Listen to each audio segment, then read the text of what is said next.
Hi, my name is Omar Valerio Jimenez. I'm an associate professor of history at the University of Texas at San Antonio. There, I teach classes on the American West, borderlands, Latinos, and immigration. So my first book discussed or focused on the Rio Grande Valley. As a result of doing my first book, after doing my first book, the collective memories of the U.S.-Mexico War. The U.S.-Mexico War ended with the signing of the Treaty of Guadalupe Hidalgo. Now, this is important because the Treaty of Guadalupe Hidalgo guaranteed. Hi, my name is Omar Valerio Jimenez. I'm an associate professor of history at the University of Texas at San Antonio. There, I teach classes on the American West, borderlands, Latinos, and immigration. So my first book discussed or focused on the Rio Grande Valley, northeastern Mexico, in the 18th and 19th centuries.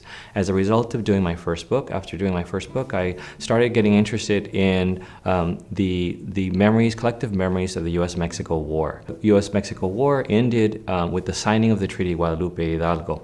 Now, this is important because the Treaty of Guadalupe Hidalgo guaranteed Mexican Americans civil rights. It basically, the end of the war. Hi, my name is Omar Valerio Jimenez. I'm an associate professor of history at the University of Texas at San Antonio. There, I teach classes on the American West, borderlands, Latinos, and immigration. So my first book discussed or focused on.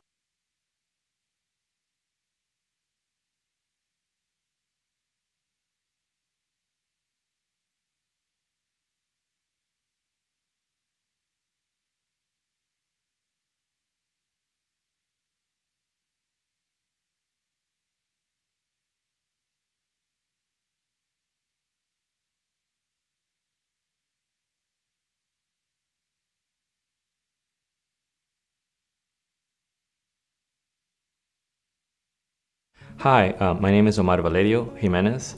I'm an associate professor of history at the University of Texas at San Antonio.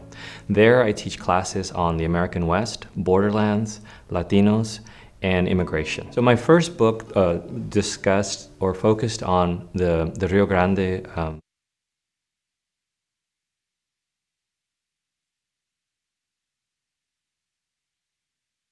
Hi, my name is Omar Valerio Jimenez. I'm an associate professor of history at the University of Texas.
Hi.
Check, test.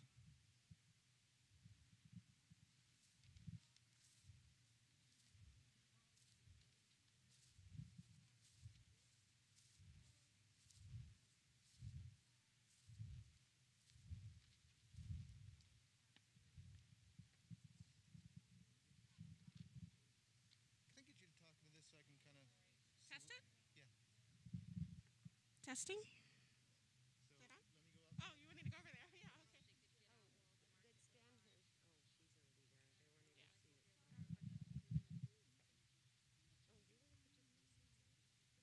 Oh, you want to put your license in? Oh,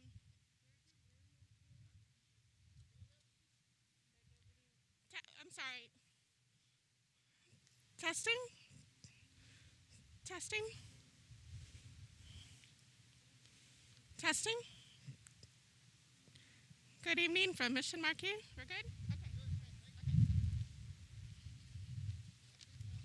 Okay. Thanks. Okay. Okay.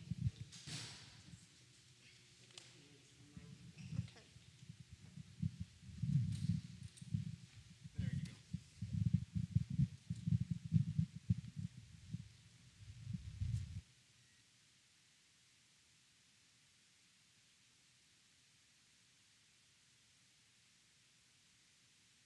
go.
check, check.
Hello. Freshly sterilized. Oh, thank you. I'm standing right there where she is. Okay. Hello, how are you all? Hi there. Hi there. Hi there. We're just doing that. Yeah. Thank you all so much. Oh, yeah, absolutely. Thank you. Hi.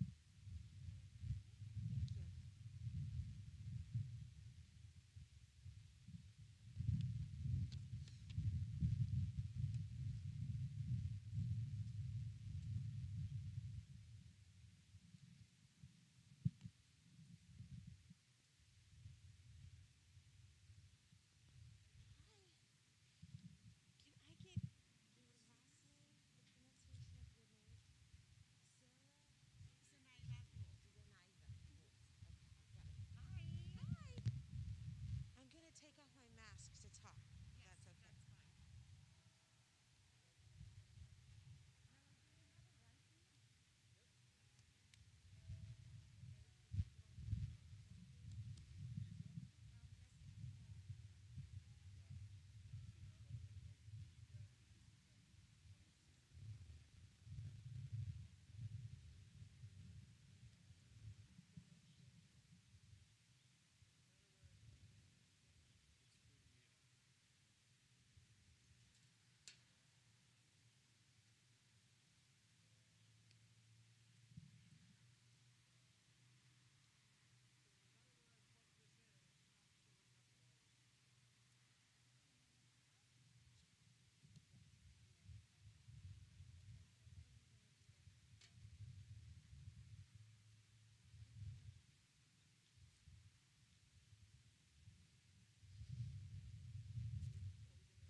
Which camera do I look at?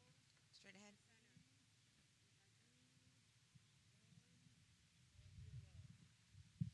Good evening. My name is Rebecca Viagran, and I am the City Council member for District 3, the south and the southeast side of San Antonio.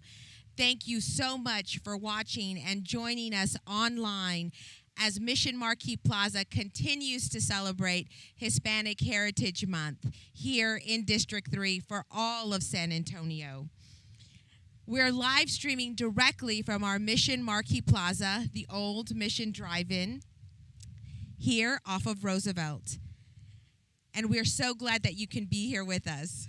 Since 2014, here at Mission Marquee Plaza, we have been celebrating Hispanic Heritage Month. Last week, we kicked off our celebration with Mariachi Zumbathon. Tonight, we are honoring the stories of those who have contributed their time and efforts for the betterment of our community, both nationally and locally. It is extremely important that we continue to tell our stories here in San Antonio to pass down from generation to generation. You will have a unique experience of hearing from several renowned speakers about the Mexican-American Civil Rights Movement and about all the work that has been done, as well as all of the work that we still need to do. Although we've come far, the struggles continue, and tonight's discussion will show us that. We'll travel through various periods of history during the Civil Rights Movement, from the Mexican-American War to today's Dreamer Movement, and even what's happening in San Antonio today. And in between these discussions, we'll also hear music by Juan and Armando Tejeda, whose performances will follow each of these time periods, and who both have their roots run very deep here in San Antonio. Now, before I hand it over to tonight's moderator, Dr. Sarah Zenaida Gould, I'd like to thank the following people for making today's events possible. Tonight's panelists, Dr. Omar Valerio Jimenez, the incomparable Rosie Castro, Mario Campean, and Carolina Canizales.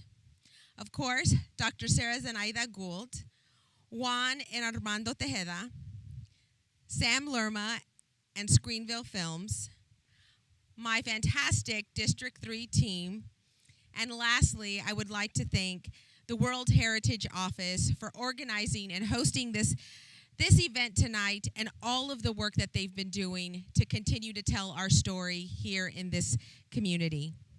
Thank you all very much and enjoy our fantastic discussion.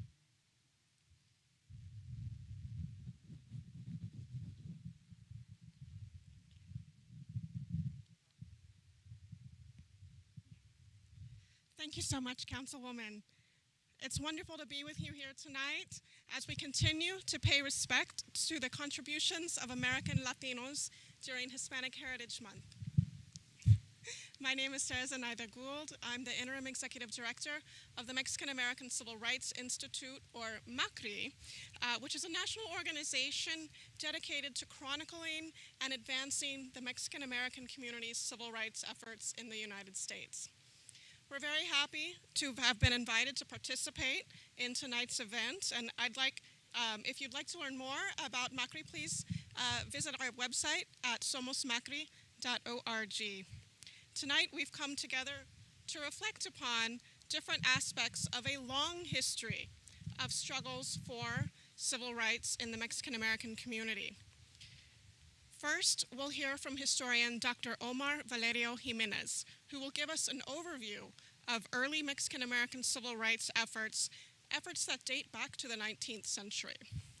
Then we'll hear from Rosie Castro and Mario Campeon, who will tell us about what led them to civil rights activism and political work in the 1960s and 1970s.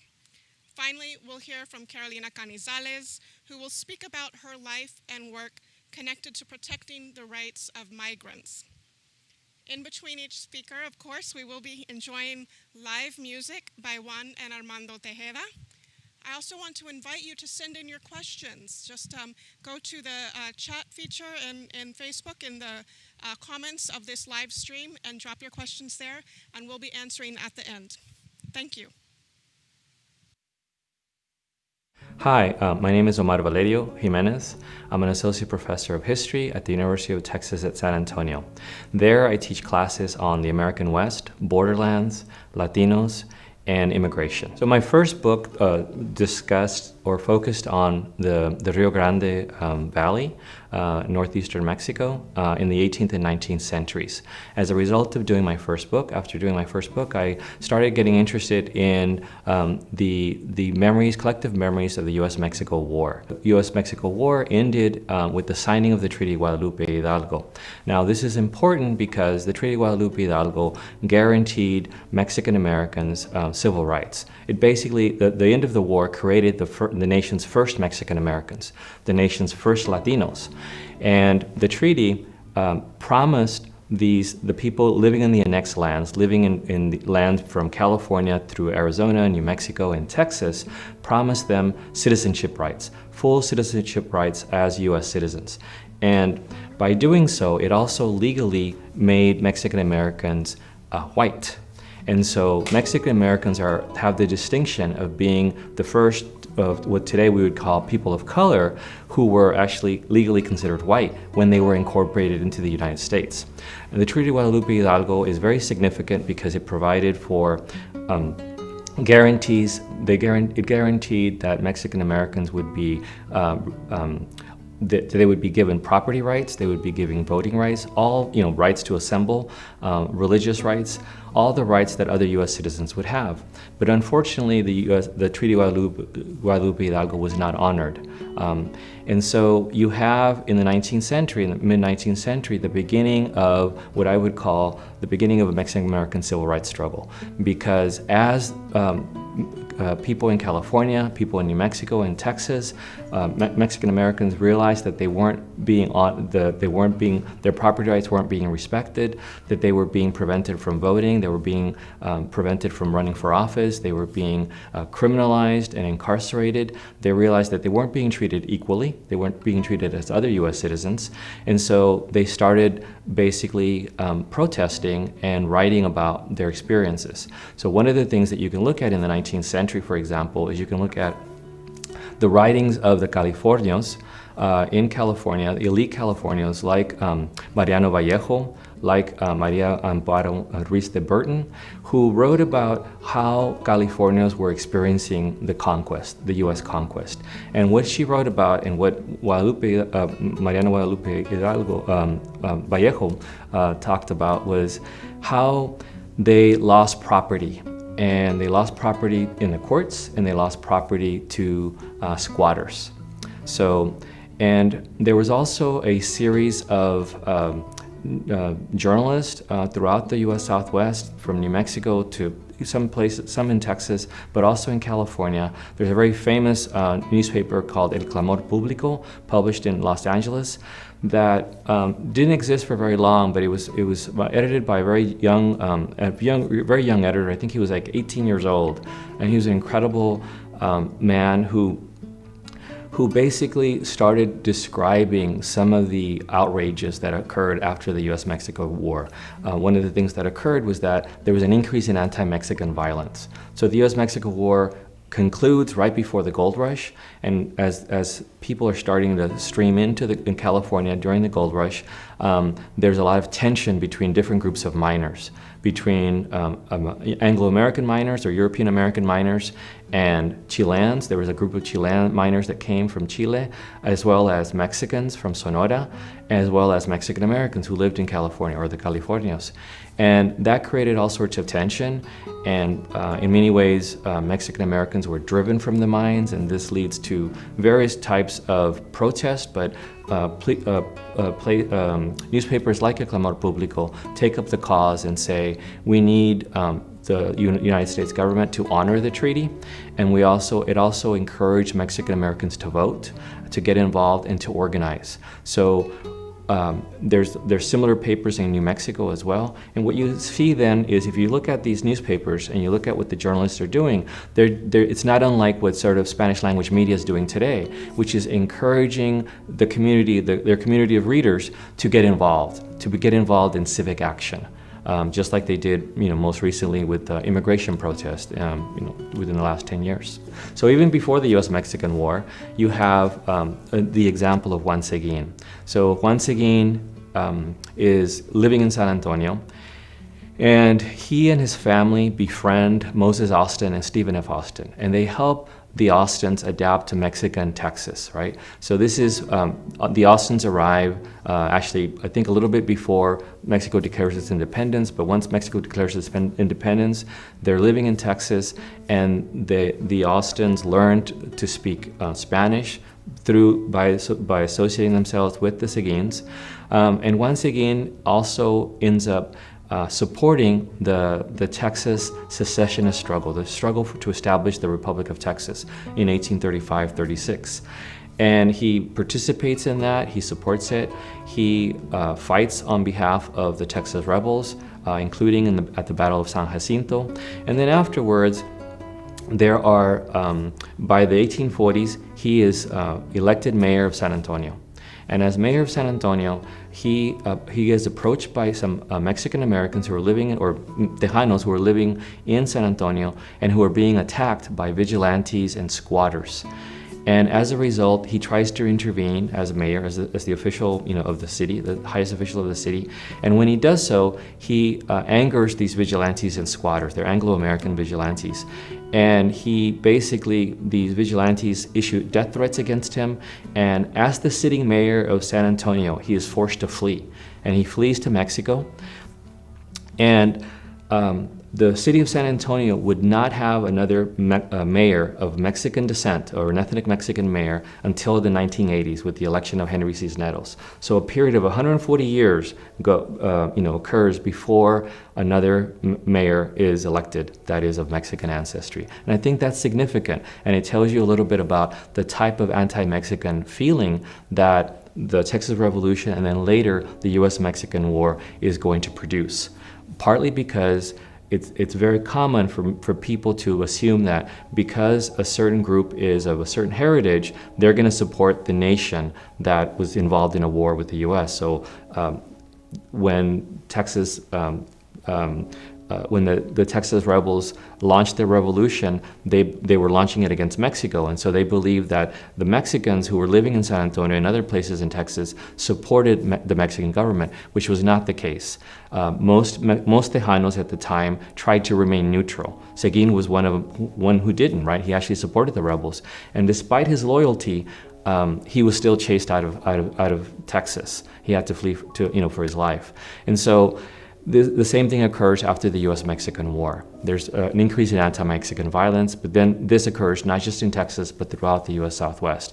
And one of the things that occurs after the Texas Revolution and after the U.S.-Mexican War, in response to these anti-Mexican violence, is that Mexican Americans flee closer to the border, or in some cases flee into Mexico. So they seek political refuge in Mexico. So the border has been used throughout the 19th century and into the 20th century as a way of obtaining political refuge, not just for people living in the US, but also for people living in Mexico. Many times when students and the public hear about civil rights, we think about, or Mexican American civil rights, we think about the 1960s and the 1970s. And instead, what scholars like myself try to argue and try to impress upon students is that the civil rights struggles of Mexican Americans began in the 19th century. They began basically at the conclusion of the U.S.-Mexican War. And they were very much focused on trying to obtain the rights that were guaranteed and promised by the Treaty of Guadalupe Hidalgo. And so if you look at the 19th century, there are several organizations, there are several individuals, there are several newspapers that are all struggling and advertising and basically describing these the rights that Mexican Americans should have, like voting, like in New Mexico, the right to obtain statehood. The civil rights campaigns begin in 1848 and they continue into the 20th century, into the 1960s and 1970s. And one of the things that's important is to realize how they build upon each other. right? How the activists who began LULAC, for example, they had experience with mutual aid societies of the 19th century. The Chicano activists who established organizations in Texas like the Raza Unida Party or Mecha or other organizations in the Brown Berets in the 1960s and 70s, they were familiar with LULAC. They were familiar with the American GI Forum. They were familiar with organizations like ANMA in California. And these organizations had sort of set the stage and they had a variety of strategies, but their strategies were all about trying to secure rights, the citizenship rights for Mexican Americans. Tienes cayutitiu chochime, tienes cayutitiu cuicame. Dejemos al menos flores, dejemos al menos cantos. We leave at least flowers, we leave at least songs. This is el corrido de Jacinto Treviño. Ready? 1, 2.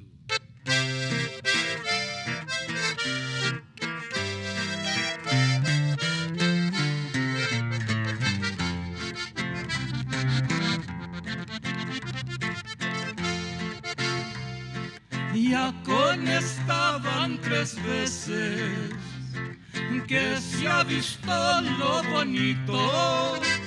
La primera fue en McAllen, en Bronzeville y en San Benito.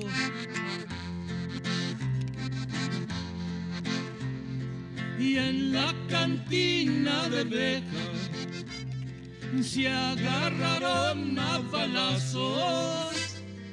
Por donde quiera volaban botellas hechas pedazos.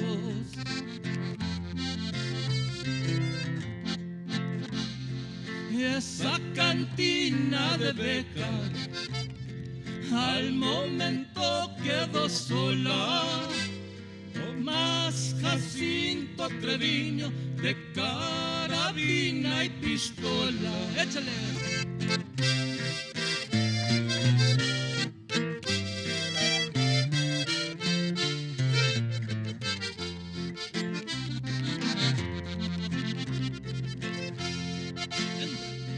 Y entre berrinches cobardes, que el pleito no es con un niño, querían conocer su padre. Yo soy Jacinto Treviño.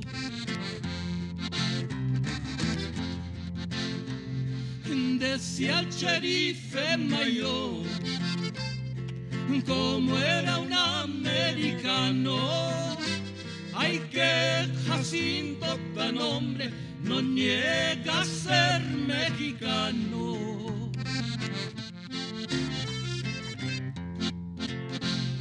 Decía Jacinto Treviño que se arrastraba de risa, a mí los rinches me hicieron los puños de la camisa.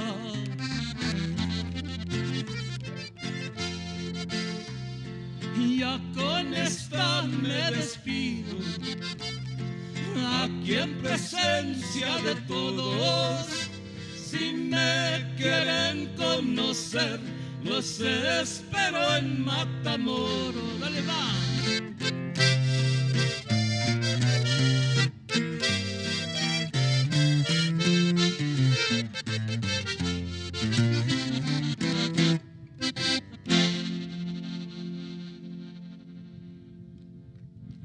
My name is Rosie Castro, and I was born in San Antonio. I'm a native of the city, and I'm 73 years old. My mother came from Mexico as an orphan with her sister. My mother was about 6 or 7, and her sister about 3. My mother was Victoria Castro. Her sister was Trinidad Castro. They came and stayed with the family of Garcia, but they were separated into 2 different households. And that was very hard for my mother because she had just lost her parents, her mother. And then on top of that, my mother, the people that my mother stayed with, the Garcias, Gabriel Garcia's wife was taking care of my mother, and she passed away. So my mother then experienced again the trauma of losing yet another mother, if you will. And so what happened was that my mother was pulled out of school when she was in the 3rd grade. So consequently, her education limited her in terms of the kinds of jobs that she would have to choose. I was told many years later that what she liked was that she had hoped and dreamed to be a reporter, to see her name in lights, to see her name printed, and she loved to sing. But again, she was limited, so she wound up doing things like cleaning houses, being a maid, working at restaurants, and babysitting. It was one of the first times as a young child my eyes were open to the differences between how our west side, south side, east side folks lived and how the north side, and particularly Terrell Hills, Alamo Heights, where my mother worked. There were some difficult experiences. People she worked for might call and say, "Did Victoria take my saucepan?"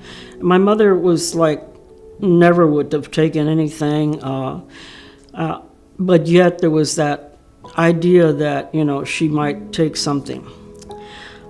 So I was very angry. I was angry at the differences. I was angry at the fact that my mother was bringing home so little money. She was never home for holidays because these folks she worked for always threw parties, New Year's, Christmas, whatever. She wasn't home. And I was living with my mother and my guardian, Maria Garcia, who was part of that family that had taken my mother on when she was a kid. The good thing, though, was that I was put into Catholic school and went to Catholic school at Little Flower for 12 years. Now, I say that was good. It had some difficulties, but the good thing about it was that I was exposed for 12 years, 7 days a week, to the gospel. And I really listened to that at home.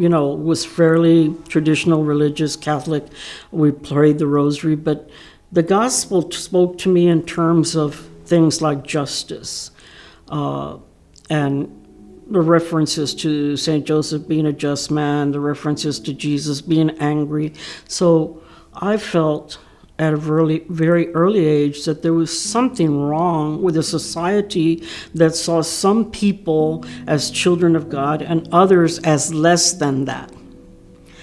And so very early on, I decided that, things needed to change. Now, in 1965, I'm graduating from high school. It's also around the time that you're seeing the Black Civil Rights Movement. And it's a very worrisome time, too, because we've just seen the death of Kennedy in '63, a lot of turmoil in the country. And so I'm going into college at Our Lady of the Lake, and that was where I met probably the biggest mentor of my life, Dr. Margaret Kramer, who was a psychologist. And she was very involved in politics. So she introduced me to all of the political leaders in the Democratic Party. At that time, there were only a handful, literally, of Latino elected officials. They were all male. And that was Pete Torres, Joe Bernal, Albert Peña, and Henry B. Gonzalez. The kinds of policies that were made did not at all help our people. I very quickly learned that in this democracy, in order to change policy or to make policy, you needed to vote. You needed to be represented. And obviously we didn't have that representation. So one of the first things I did was to get involved with Young Democrats. Young Democrats gave me a lot of opportunities then to meet people at the state level, but also to realize, again, that without representation by Latinos, by Chicanos, there was not going to be a change. It was very clear that the people in power were used to taking our votes, but were not going to allow us to represent themselves. And that was shown very clearly by the gerrymandering of our district so that there was never enough Latinos in a district to elect a Latino. I became very frustrated with the party. And although I had been president of the Young Democrats at Our Lady of the Lake, president of Bexar County Young Democrats, vice president of the state Young Democrats, I really was disillusioned because of so many factors. We're not being represented, but beyond that, it was so difficult to vote, so difficult to run for office and to be elected. And that had to change. So during that period of time, I had met many of the young Latinos, the Chicanos that were in the barrio advocating for changes and also creating alternative institutions. That was a time in the 60s and 70s where many alternative institutions were created. Some survived, some did not. But one of those institutions was the Committee for Barrio Betterment, was honed in on trying to elect people at a local level, because we understood that making a change at a local level would really be more of an impact for many people who lived in San Antonio. Well, one of the things that this group had done, it had been for 2 cycles of the city council, it had run a slate that of course had not won. But in 1971, it decided to run a slate of 4 people, 2 Latinas and 2 Latinos. And that was Mario Compian, Bill Benavides, Gloria Cabrera, and myself. And so we run and we go all over the city of San Antonio. We're talking about drainage, about health. There were some areas of the west side still that the lack of health care resembled the third world. So we ran in 1971 knowing that we wouldn't win, but hoping that the issues we were talking about would strike a chord. CBB was a real learning experience too, and it led directly into, because some of the same people were involved, into the Raza Unida Party. The objective of the Raza Unida Party was, again, to be able to give all people the ability to run for office. At that time, there was a high cost in being able to run for positions. For example, if you wanted to run for Congress, there was a percentage of the salary that the congressman made that had to be paid in order to run. So very few of our people could afford it. And there were things like that that needed to change. But I think the effect that Raza Unida had was several. One, we wound up really teaching a lot of people about the political system. A lot of the Raza Unida people later on ran for offices and won. So what happens is that many of us become very adept at understanding the political rules. We had to know the election codes so that we didn't inadvertently do something that would wind us all up in jail. So we knew that book backwards and forwards.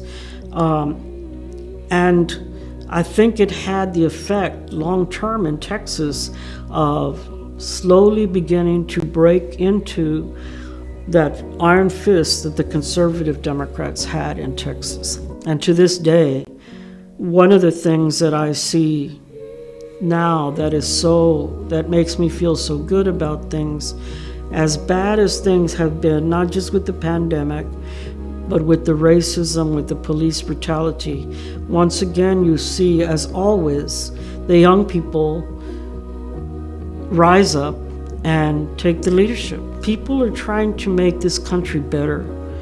That's what we were trying to do. We're trying to make this country live up to the principles it said, liberty and justice for all. That's not radical. That's not militant. That is America. My name is Rosie Castro, and I was born in San Antonio. I'm a native of the city, and I'm 73 years old. My mother came from Mexico.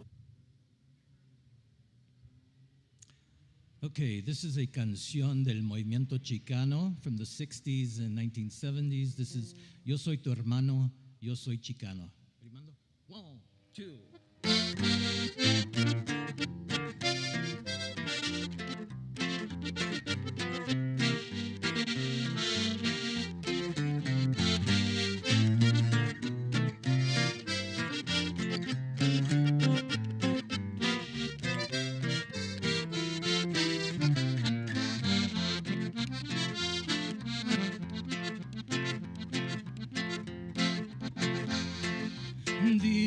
aunque ando alborotando, porque con mi raza quiero despertar.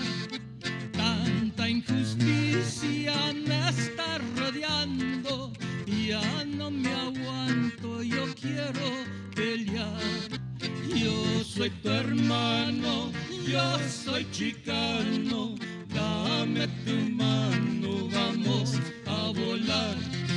Bien dice el dicho, si sangra mi hermano, yo también sangro, la herida es igual.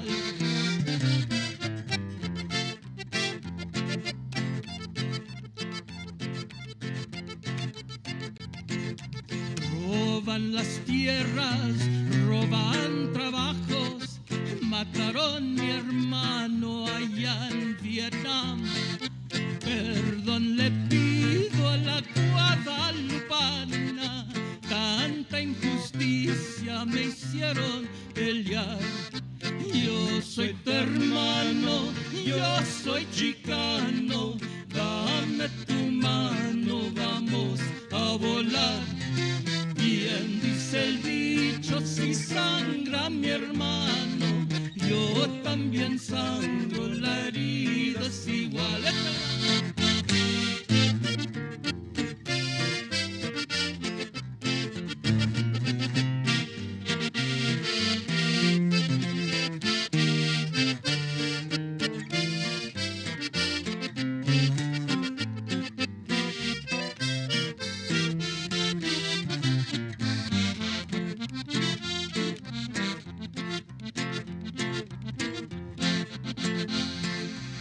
Como Zapata y Pancho Villa, a los tiranos quiero castigar.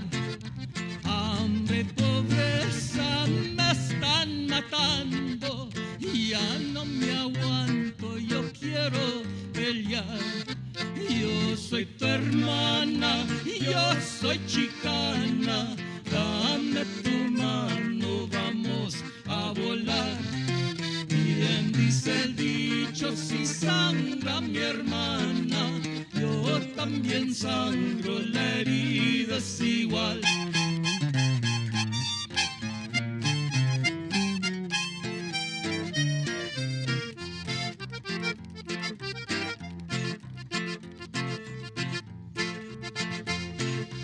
Ya estoy cansado de voltear la cara, ya mi paciencia ya se me acabó. Chotas y rinches son muy desgraciados y la ley gringa se burla de mí. Yo soy tu hermana, yo soy chicana, dame tu mano, vamos a volar. Bien dice el dicho, si sangra mi hermana, yo también sangro, la herida es igual.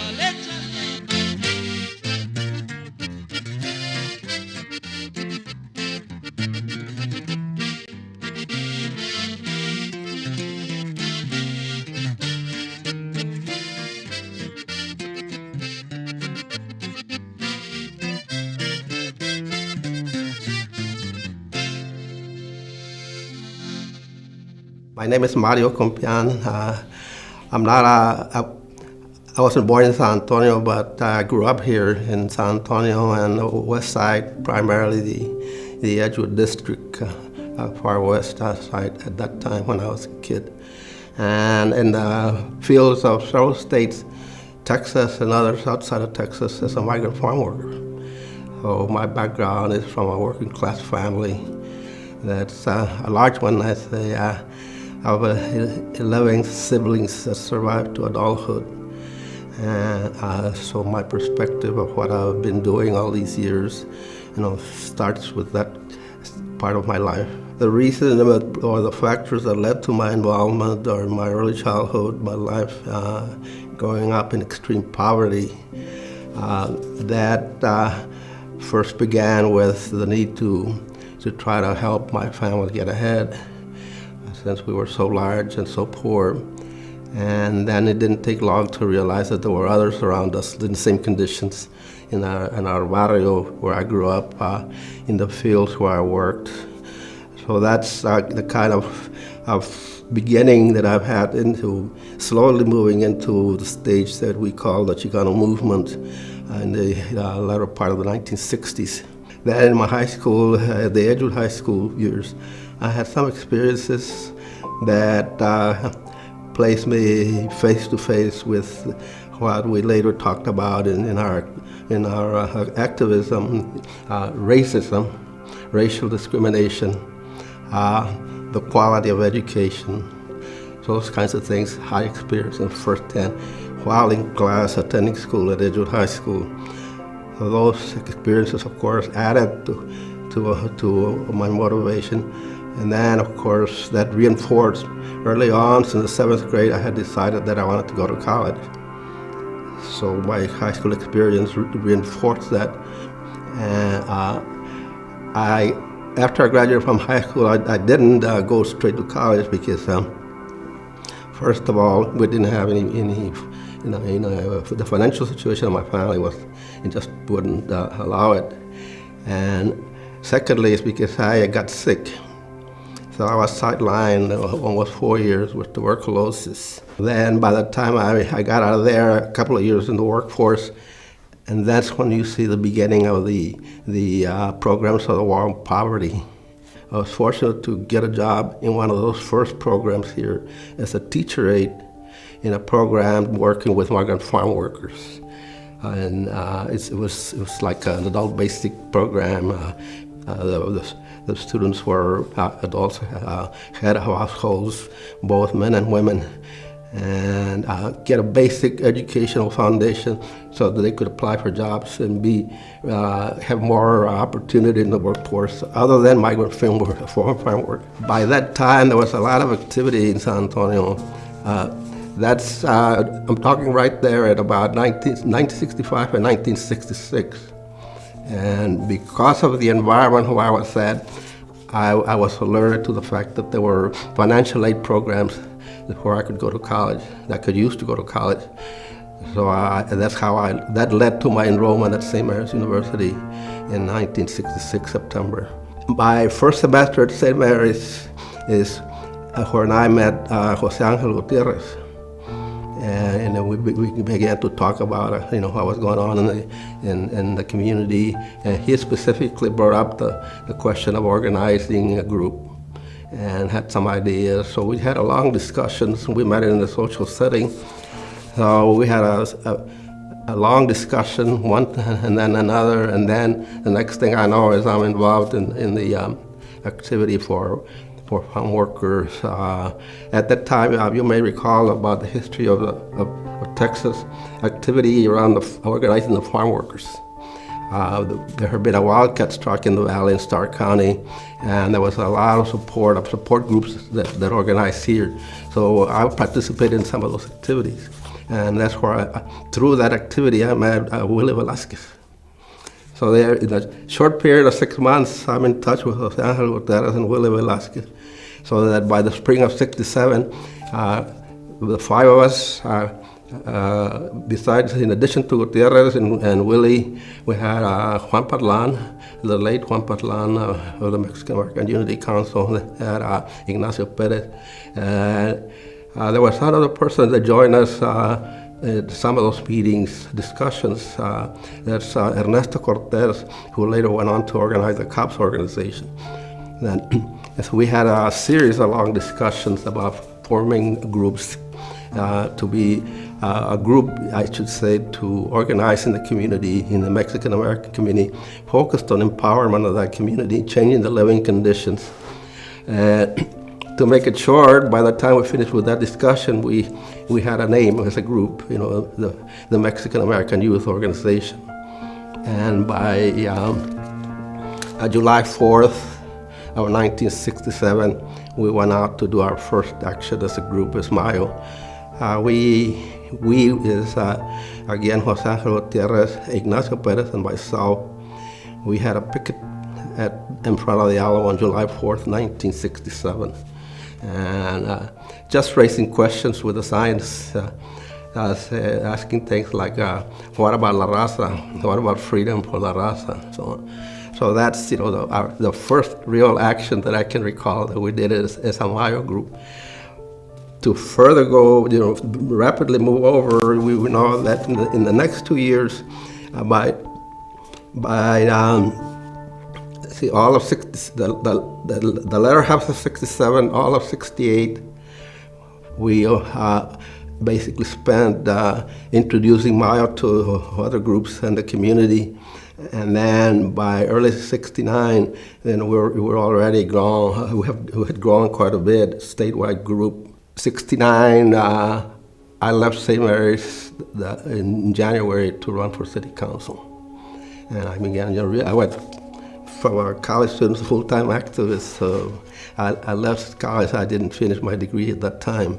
I went back later. The early stage of my life, my activism, the importance of the formation of Mayo, that I think historically is very significant in the Chicano experience for a lot of reasons, but first because of the goals that we had and we set out to achieve, which were actually the goals of the Chicano movement, twin goals, two dual goals of tearing down the regime of white supremacy that existed in Texas that had been established in the century prior to 1960. Tearing down that system, and secondly, to empower our community so we could have a full, complete participation in society, in government, in all four phases of life in our communities where we were at. So that from an oppressed people, because we defined it as such, history had defined us as such, the actions and policies of the governments through the generations, that's how they had defined it, that's what they created. And they placed us in what I would call a subordinate position. That is, there was always this kind of relationship. Whites here and Chicanos and other minorities here. And that had persisted, as I said, since it was established in the aftermath of the Texas Revolution, the war, U.S. war with Mexico. In the latter half of the 19th century, that regime was established by at least two means, by violence and by racism. So established and enforced and sustained by violence and then sustained by racism. That's the kind of thing that we say that has to stop. Now we can't live forever under these kinds of conditions. They defined us as being incapable of doing anything for ourselves. As you are incompetent, you're not fit to govern, you're not fit to be a professional, a doctor, a lawyer, an educator. Besides that, in addition to that, you're also a lazy, criminal type. So really, there was nothing good about us. So we had to change that image, that stereotype, because that was the basis of the lack of power that we had, the conditions of oppression that we were subjected to over those generations. How we said, it's time, ya basta, whatever has happened in our community in the past, of our leaders doing this and that has not worked. It has been ineffective. So it's time to try another approach. So that defined what Mayo would do and how we would do it. And we had a plan, 2 stages. That we first used Mayo to build a base, and when we're ready, then we organized La Raza Unida Party. And that's how history shows we did it. All right, this is a song I wrote back in the late 70s titled Mestizo.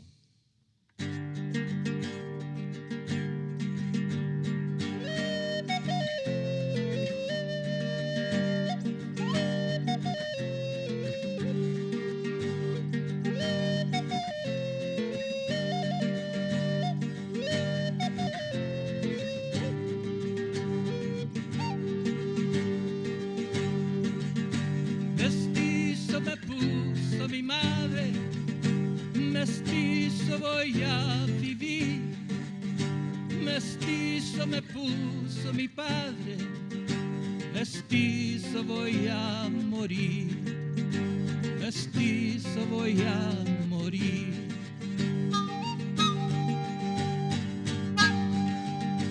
Mi madre es la tierra, mi padre es el sol, mi madre es la India americana, mi padre el español, mi padre el español.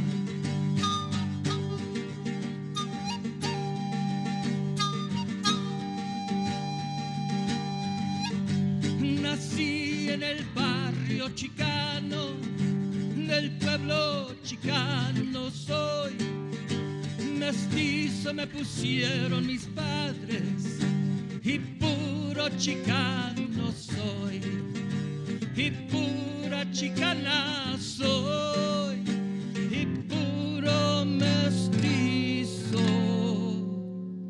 soy.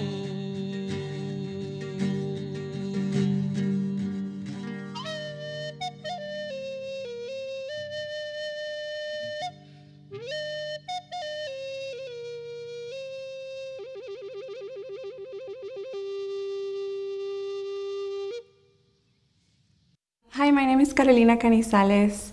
I've lived in San Antonio since I was 9 years old. I migrated with my mom and my sister, fleeing domestic violence in our own home. San Antonio has been an amazing place for me where I've grown up, not to just learn English, have a master's degree, but also fight for the rights of immigrant community like myself and my family and my friends. Right now I work, in a nonprofit who fights for justice and the rights of immigrants in the nation. And here locally in my community, I work with a lot of nonprofits and partners and community organizers to also make sure that the immigrant community is protected in San Antonio and Bexar County, and that we have access to resources and services that have been denied for a long time, to this community. I suffered bullying for having an accent, for not knowing proper English, and for being poor. I was probably the only kid who rode the Via bus, which, by the way, I love Via and public transport. And that really, shaped me and who I wanted to be, what my voice wanted to be, and how I needed to stand up for who I was and not be ashamed for not having resources or the best accent in the world. I went to a local university. I decided to go to a local university, which was UTSA, my alma mater. And at UTSA, I met other undocumented youth like myself and students. And we got together to be able to fight for access to higher education for people like ourselves. We were fighting so that we would get in-state tuition. We were fighting so that we could also get access to scholarships, even though we didn't have a social security number. And we were fighting to be seen, right? We were students just like any other students at UTSA. We contributed the same things to our campus. And luckily, I remember, we had institutional support. I remember President Ricardo Romo then wrote a letter in support of the DREAM Act. That was 2010, which is one of the pieces of legislation that everybody is familiar with and would get relief for young people for people like myself who came to the country young and grew up in the States. So, that's when I was introduced to movement, and that's when I was introduced to organizing others to come together in unity and say something, step up for someone, take action for your rights. So that really started what I call my community organizing career. And I've been doing that since I was 19, and I'm now 30, and I'm still doing it in different aspects of the immigrant community and fighting for their rights. When it comes to DACA, Defer Action for Childhood Arrivals, this is something that undocumented youth fought for under the President Obama administration. And the reason why we fought for it is because the administration failed to pass the DREAM Act. And we knew that we could get relief even if it came through executive action. And that's what we did. So we built a national movement with networks like the United We Dream Network, should be familiar to a lot of people in the country, which is the largest undocumented, network of undocumented youth in the country. And we fought for our rights. We fought for a right to stay in the country, for a right to continue to go to college, for a right to continue to have access to benefits like healthcare, and the right to be seen, right? Like we've always been fighting for the right to be seen as equal, as a human being, as people who live here and contribute and love the country. We won in 2012, and then, we thought in 2016 things would be different. Every year has been a legal battle, every year has been a political battle about this program, but we as DACA people, as dreamers, or as undocumented youth, because we're all in this together, we know that we must continue to fight, for the right to stay here, for the right to have access to college, to a job, to have a driver's license, right, to be able to live freely.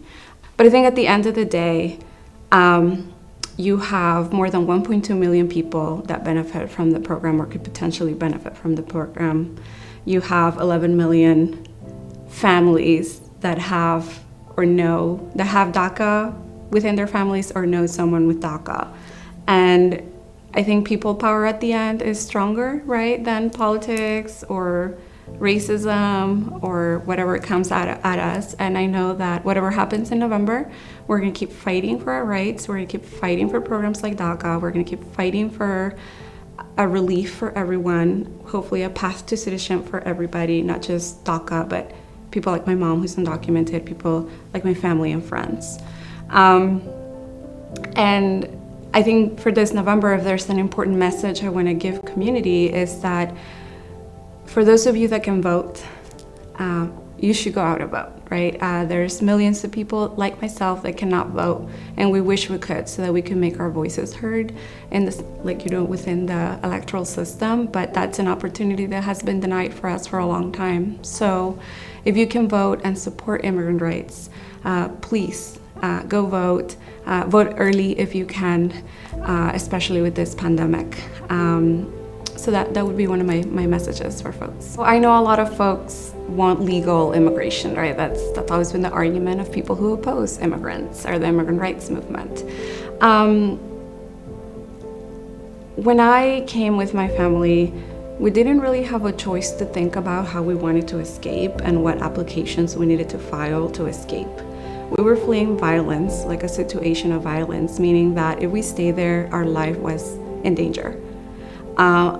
Millions of people face that choice every day. And when you choose to move from your home with your family and leave everything behind, including loved ones, it's because you really don't have a choice to see what application you need to go do, what paperwork is needed. You probably don't even have money to pay the fees for those applications.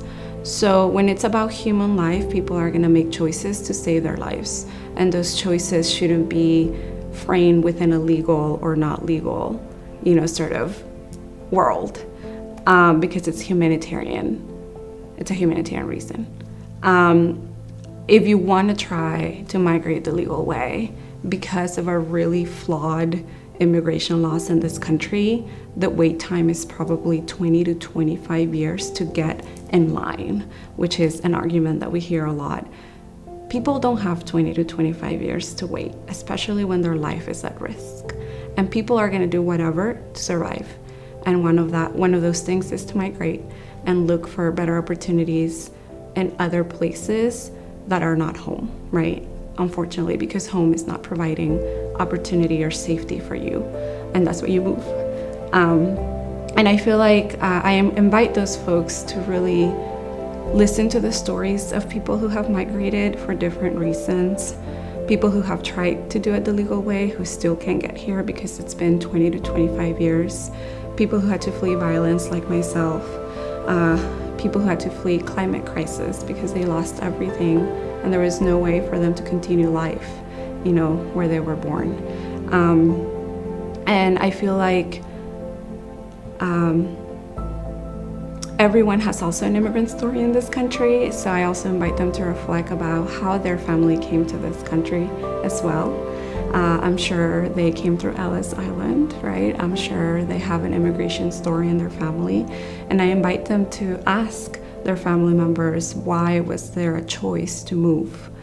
And I hope that that will give them more reflection time and enlighten them in the millions of reasons of why people migrate, which, migration is a human right, and people should have the freedom to move, especially when it's about life, the ability to continue life in a safe way.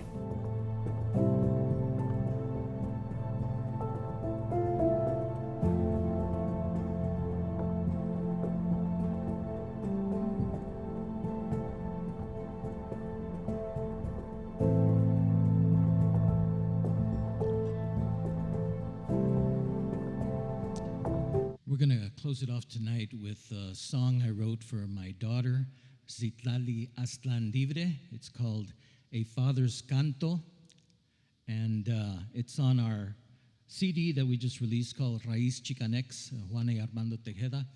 And I want to begin with a shout out to the great John Lennon and all of you dreamers out there. Imagine all the people living life in peace. You may say I'm a dreamer, but I'm not the only one. I hope someday you'll join us and the world will be as one.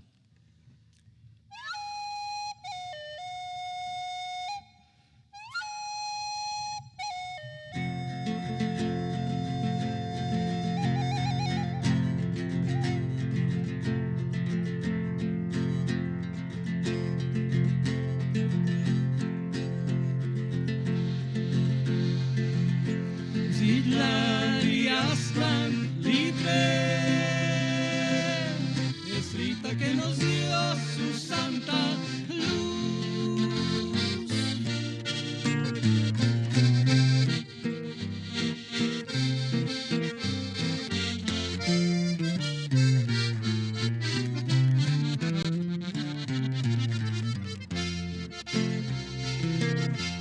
Naciste del sol y la madre tierra, tú eres una florecita, mijita morena. Tu corazón te lo dio tu abuela, es un tamborcito indito que le canta al cielo. Zitlali Aztlán Libre, estrella que nos dio su santa luz.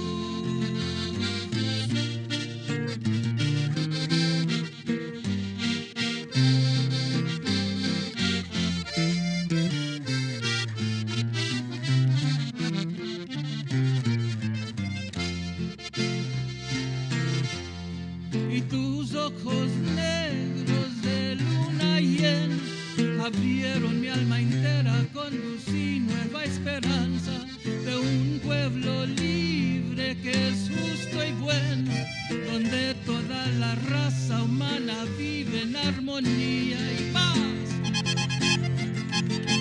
Zitlali Aztlán Libre, estrella que nos dio su santa luz.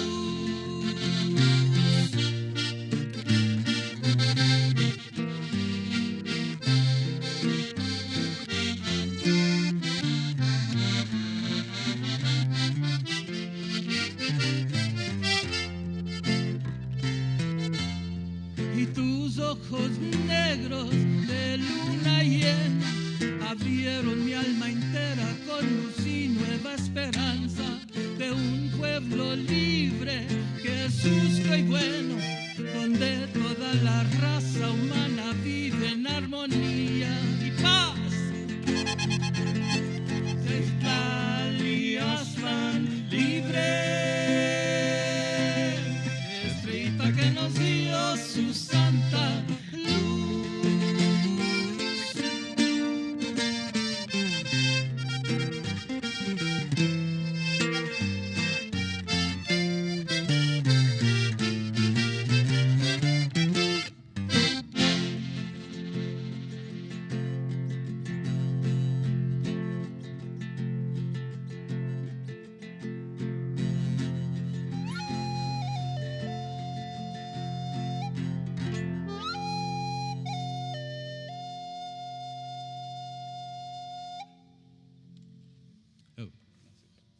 Gracias. Thank you.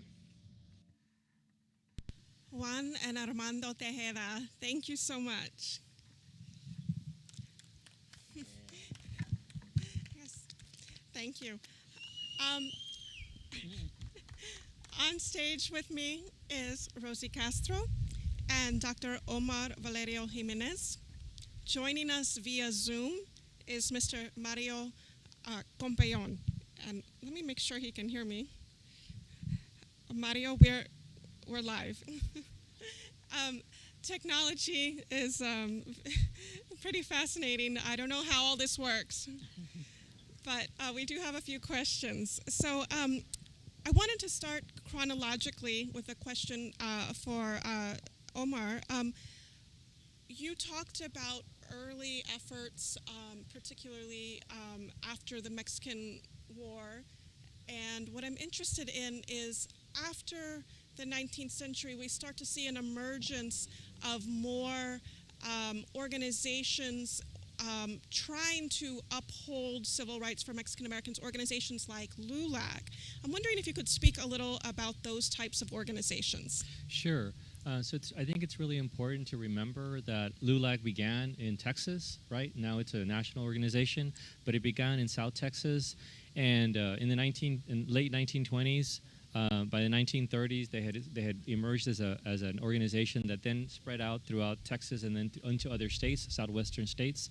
And this is an organization that basically fought for to desegregate public places, to improve schools, to desegregate schools as well, to make sure that Mexican American children weren't going to so-called Mexican schools. And also fought, things like the poll tax and things like that, fought for voting rights as well. And so LULAC it has a very long history, and now, sort of like the NAACP, perhaps today is considered a bit more, not as radical as some of the other organizations that emerged later, like in the 60s and 70s, but it did much good. It helped desegregate many public places. And there was very strong leaders that came out of there, like Jose T. Canales and others who basically fought for political representation as well. At the city level as well as at the county and state levels. So I think these are organizations that, LULAC is an organization that has a very long history, as Dr. Cynthia Orozco has written about, right? And after that, there was other organizations, for instance, the Asociación Nacional Mexicoamericana, the ANMA, that emerged in California and as well as Arizona and in the El Paso area. They had branches in Texas as well, and that organization was a bit more radical in the sense of they wanted to include both Mexican Americans and Mexican immigrants in the organization, and that's one of the things that has always been sort of that LULAC has been criticized for, because at its founding convention, they made a decision that they weren't going to allow Mexican immigrants to be part of the organization, and that split the organization and split a lot of activists. And it's something that they tried to make up for, but it took a long time. And I think by the 60s, they were including everybody, right? But it took a very long time because, and it had to do with the context, right? They were starting in Texas. They were under attack, and they just felt I don't want to justify it, but they felt that they needed to help Mexican Americans first because Mexican Americans at least had the vote and Mexican immigrants didn't. But they did, they were placed in a very tough situation because, for example, during the Great Depression, when there was deportations of Mexican Americans and Mexican immigrants, LULAC basically didn't do a whole lot. Whereas other civil rights organizations like ANMA were very vocal, and other mutual aid societies were vocal against, these deportations. Okay. Thank you. Rosie, I wanted to ask you about something that I think was sort of a big game changer for us. So the work that the different organizations that you were involved with in the 60s and 70s, one of the things they were addressing was these at-large district representatives. And so I wanted to just ask you, what was the impact of moving from at-large representation to single-member districts? Well, thank you for that question, and thank you for everyone who's celebrating with us today, and for Macri's invitation to be here today. A great deal happened as a result of single-member districts, and there were a number of people that were involved. Dr. Charles Cottrell at St. Mary's, MALDEF, Texas Rural Legal Aid, and then a community-wide type of committee that came together. Individuals that were involved were people like Choco Mesa, George Horrible, who at the time was heading MALDEF, Jesse Roy Boteo, a whole lot of folks from the MALDEF community as well. In 1971, when I ran for city council with a group of 4 of us, we were running at large, and everyone had to run at large. Consequently, we didn't ever win. And the only folks that were winning was the group that was called the Good Government League, GGL. That group's mayor had been mayor for 13 years in San Antonio, and the group ran as a ticket for all of the slots. Generally, they allowed 1 African American and 2 or 3 Mexican Americans. The rest were all Anglos. And many times, all of the people came from areas from the north side of town, not from the east, south, or west. And that then started to show up with the bonds, for example. With the bond money, you would have 13 stages of bonds to be completed. But when you put out a bond, when the council put out a bond, they promised everyone would get pieces of this bond. What wound up happening is the north side bond projects, which again, drainage, water, all of these infrastructure needs, they would be finished by the end of the bond projects. The west, south, and east side would be on step 1, 2, or 3, always. So what happens when we bring single-member districts in 1977 as a result of the 1975 inclusion of language minorities to the Voting Rights Act, we're able to vote in single-member districts. So that very first council in 1977 now becomes a majority-minority council. So now you have a majority of Latinos and Latinas and 1 African American. And the other significant, very significant thing, that is a council that Henry Cisneros starts in. And what that becomes significant is in 1981, when Henry runs for mayor and Maria Antonieta becomes the first Mexican American woman elected to the city council, Henry becomes the first mayor in modern times who was a Mexican American. And that didn't happen again for 20 years with Garza, and then again in a few years after that with Julian, with my son Julian. But I felt that what you saw in the impact of single-member districts, that suddenly we had representation from people that were like us, that understood our needs in the south, east, and west side of town. And so I believe that you can't overstate the importance of that 1977 single-member district decision. Thank you. Mr. Compayon, are you able to hear me? Wonderful. I'm glad this is working. I wanted to ask you, you ran for office several times. Could you explain how many times you ran, what you ran for, I mean the position you were running for, and what were the issues you were trying to push in running for elected office?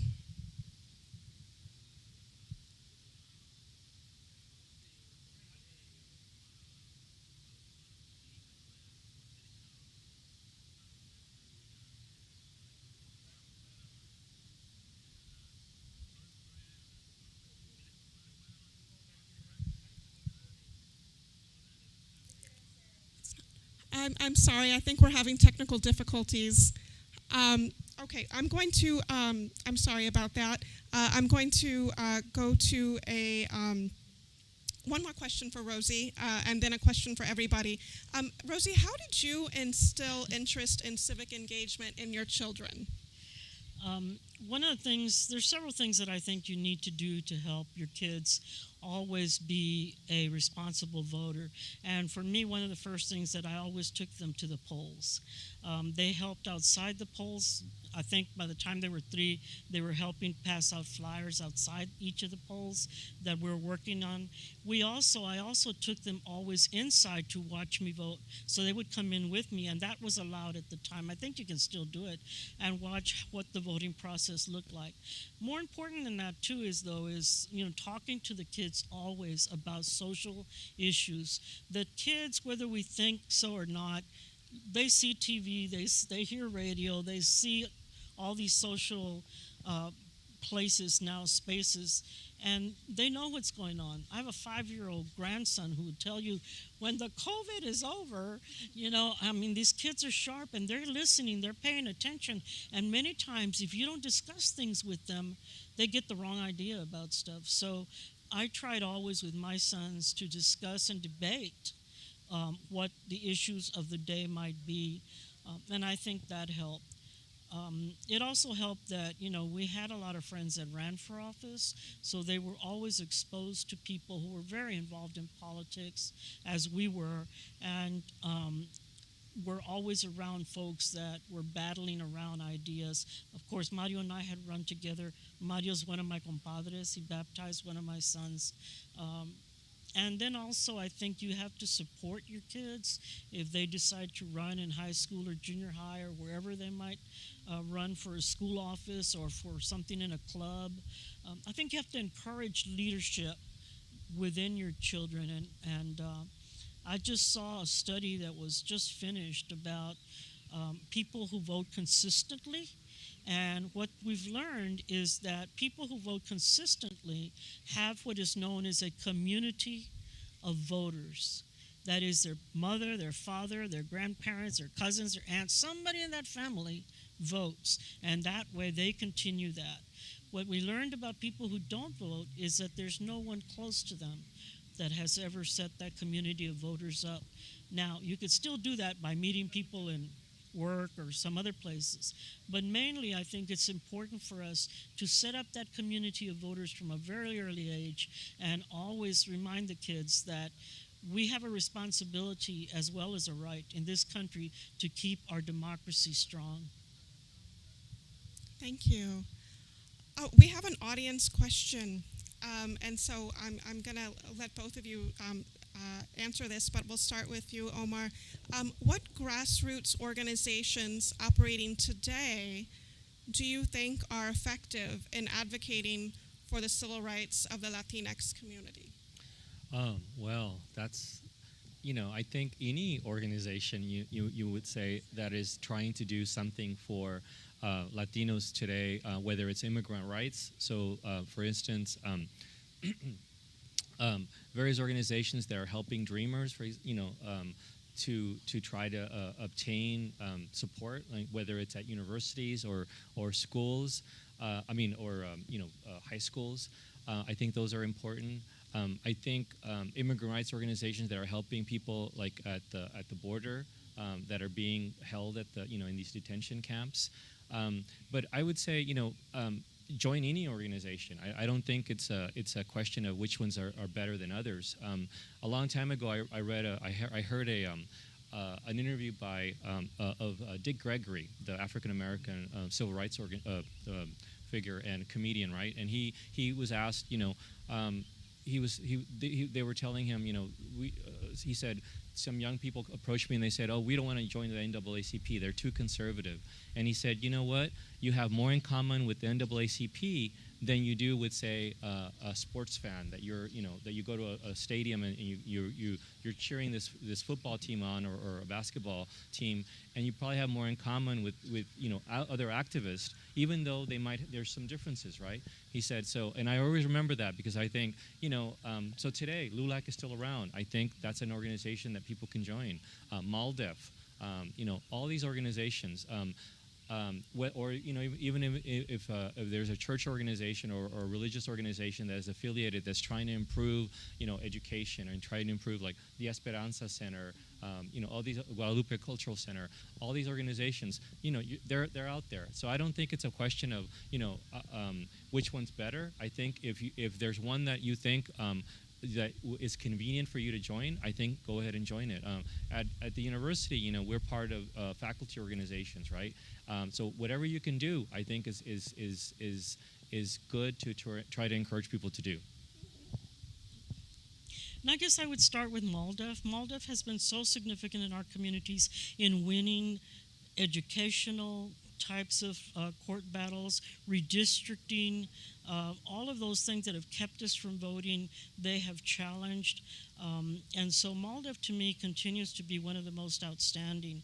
But there's, like the professor has mentioned, there's, depending on your interest, there's so many different organizations. Raices right now that is working with immigrants to help them get out of those god-awful cages that the kids are in and the kind of situations that they're in. You have organizations like in education that all sorts of different organizations that you can join there. You have political organizations or organizations that fight for things like Texas Organizing Project, that fights for bail reform, that fights for better streets and drainage, and that fights for the rights of people that are black and brown in the communities in Houston, Dallas, and San Antonio. You have, right now, we've just had a group Move On that partnered with the Spurs, which I thought was great because the NBA is helping to get people registered to vote. And then also Black Lives Matters right now is very important. Although that is primarily an African American began as an African American movement, there have been people of all races and all colors involved in that, and there has been leadership from the Latino community there too. In the 1970s, we encountered a rash of problems with the law enforcement here in Texas, and so MALDEF and other groups, have fought that good fight.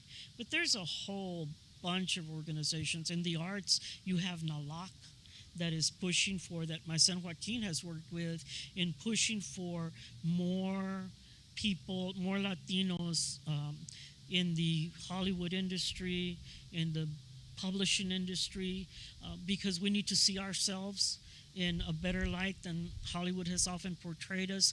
So depending on your interest, like the professor said, you can always make an impact. And if the organization doesn't exist, you can create it. I want to thank our guests tonight. The sun is setting here at beautiful Mission Marquee Plaza. I think, do we have another one?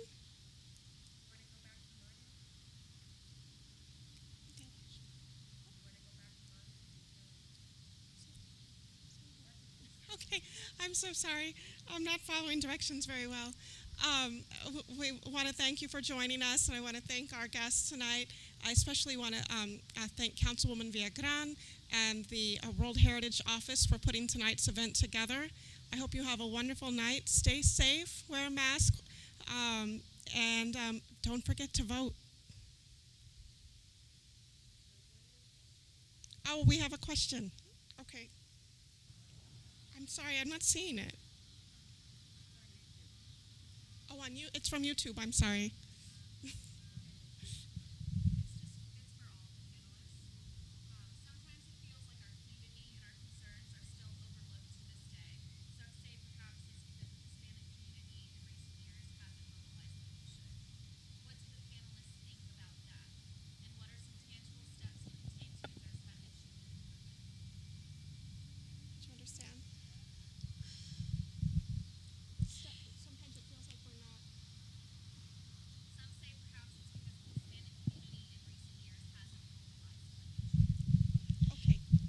About mobilizing. Okay. I think in terms of Latinos mobilizing, we have a history of that. The professor talked about that. I think one of the problems that we've had is that we've never had the media look at our movements, our civil rights movements, enough. That's why I'm really happy that now we have MACRI, the Mexican American Civil Rights Institute. And it is housed now at Our Lady of the Lake. But we're going to be able to look back at what has happened and to look forward at what we still need to do. Now, we talked a little bit about some of the organizations. There's many more that we haven't named. You can look at the Dreamers and look for several years at the incredible job that they have done in organizing. You can look at issues in front of Congress, and you will see that there have been many groups that have gone out to talk with congressmen and to try to get legislation passed. So I don't think that it's a lack of organization. I think that at this point, what we really need to do is to learn to use the media better, learn to use resources that were not around 20 years ago, for example, social media, and to make each other aware of what is out there. Okay, it sounds like we have Mario back.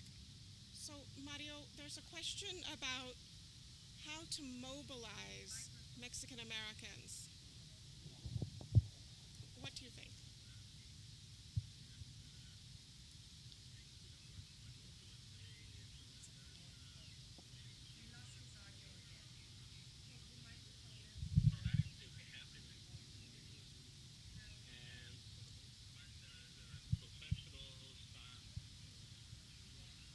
I'm so sorry. Apparently that isn't working. Omar, would you like to add anything? Sure. So I think one of the things that I feel very hopeful about is just the past 20 years that there's been a lot more mobilization. And I think it all depends on perspective, right? But if you look at the long sort of scope of history and how Mexican Americans have been mobilizing, I felt very happy to see say 20 years ago when there was all these marches, immigrant rights marches, right, out in the street, when they declared, a day without a Mexican, and there was these marches, and I never would have expected that. Growing up in the 1980s, 1970s, I wasn't thinking. I mean, I was little. I wasn't participating in the civil rights marches, right? But in the 1980s, under Reagan's conservative agenda, I never would have thought there was going to be a time when there's going to be hundreds of thousands of people marching on the street. And just for perspective, I mean, we just celebrated the 50th anniversary, right, of the Chicano moratorium. Well, the Chicano moratorium, how many people were there? There was about 20,000 people in that march.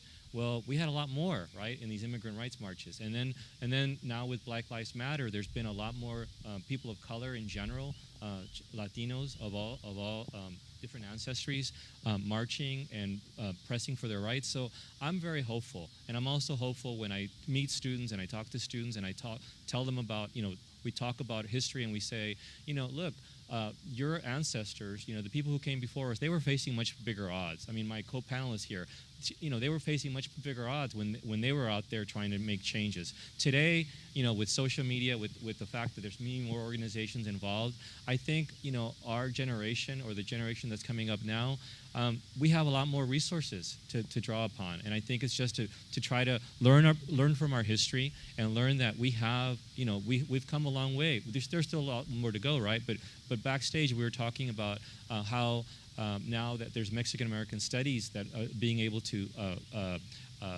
that students are able to take these courses, right, at the high school level, and and there's push to expand that. I think that's really important. I think that learning about our history, learning about our past, is really important because it helps motivate us. It helps us learn that we're standing on the shoulders of our ancestors, of people who came before us, and obviously, my co-panelists here, they did a lot for us, and because of them, we got to do what I'm doing now, which is teach Mexican American history at UTSA.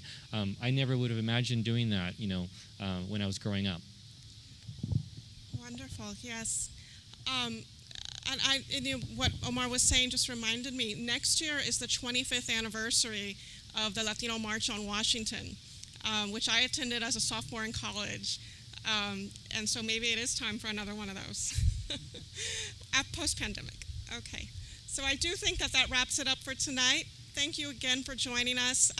Thank you to the City of San Antonio, the World Heritage Office, Councilwoman Villagran, our special guest speakers, and take care of yourselves, everyone.